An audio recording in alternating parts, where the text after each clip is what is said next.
बगैर खाओ खाओ कहले रहली रे। का कहल चाहत हो कह ना तो सुनल चाहत हई तो ले सुन। आज सुनाओ सुनाओ, आज हम सुनल चाहत है। मेहरी मिलल मोर बाटे भक चोनहरी, मेहरी मिलल मोर बाटे भक चोनहरी, सुतेले सेंट मारी पसरी ना।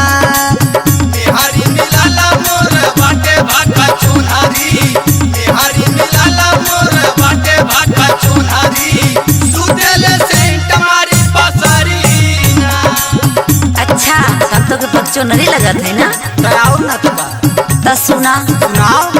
घरवा में हमारा घुसल मरल मुसावा, घरवा में हमारा घुसल मरल मुसावा, राते ओठा लाली कैसे चुसवाना।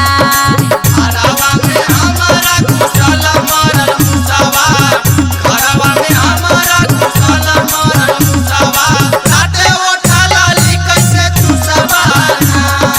सुनला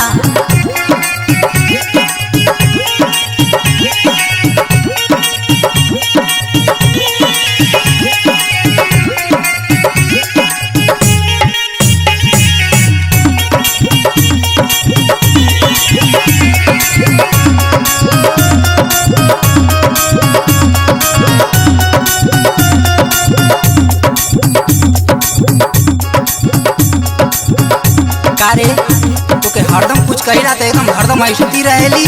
का ऐठत हो। हाँ देखिला तो एकदम हरदम ऐठेली। खाना ले मेकअप पोत लेली तो तोर भाव ना मिलेला कौने भाव में रहेली। हमार मेकअप कैसे नहीं आ रहा था। हाँ ले देख ले का सुन।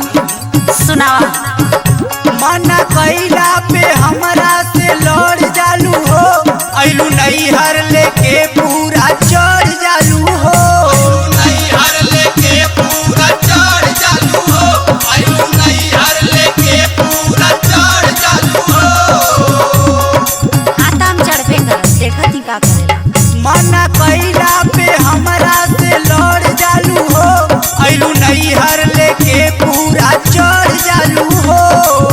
ओते रोज खांची भर मेकअप लागे बनरी, ओते रोज खांची भर मेकअप लागे बनरी,